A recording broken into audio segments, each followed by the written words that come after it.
مدنی channel کے ناظرین، programme ہے نور ہدایت۔ قرآن اور رمضان کا ہمیں ایک بڑا گہرا ایک تعلق نظر آتا ہے، اس حوالے سے آپ کیا ارشاد فرماتے ہیں؟ اس تعلق کو تو قرآن نے خود بیان کیا ہے، شہر رمضان الذی انزل فیہ القرآن۔ اکثر کہا جاتا ہے کہ آپ تفسیر کے ساتھ قرآن پاک پڑھیں، آخر یہ تفسیر کیا ہے؟ تفسیر ایک وضاحت کا نام ہے، تفسیر رائے کا نام نہیں ہے کہ میں اپنی رائے کو اس آیت کے ضمن میں بیان کر دوں۔ لوگ رائے کیوں قائم کرتے ہیں؟ ایک فکر پیدا ہوئی کہ قرآن سے ان کو قبول کر لو جو سائنس کے مطابق ہے، اور جو سائنسی حقائق سے مطابقت نہیں رکھتی باتیں پھر اس میں اپنی رائے زنی سے کام لو۔ فرشتے ہمیں کو نظر آتے ہیں، انکار کر دو۔ جنات ہمیں کو نظر آتے ہیں، انکار کر دو۔ جنت کس نے دیکھی ہے؟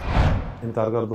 انکار کر دو۔ قرآن پاک کی ایک آیت مبارکہ ہے اطیعوا اللہ و اطیعوا الرسول۔ یہاں پر ایک نظریہ یوں بھی پیش کیا جاتا ہے کہ رسول کہا گیا ہے، یہاں پر کوئی بھی آ سکتا ہے، یہاں تک کہ قیامت تک آنے والے وہ رسول کے اس لفظ میں داخل ہوں گے جو دین کی تبلیغ کر رہے ہیں۔ یہ نری رائے ہے، جہنم میں لے جانے والی رائے ہے۔ یہ وہ رائے ہے جو خود قرآن کے خلاف، یہ وہ رائے ہے جو اجماع امت کے خلاف ہے۔ دیکھیے پروگرام نور ہدایت بروز منگل مدینہ منورہ میں دوپہر 12 بجے اور پاکستان میں دوپہر 2 بجے مدنی چینل پر۔ صلو علی الحبیب صلی اللہ تعالی علی محمد۔ مجھے اپنی اور ساری دنیا کے لوگوں کی اصلاح کی کوشش کرنی ہے انشاءاللہ۔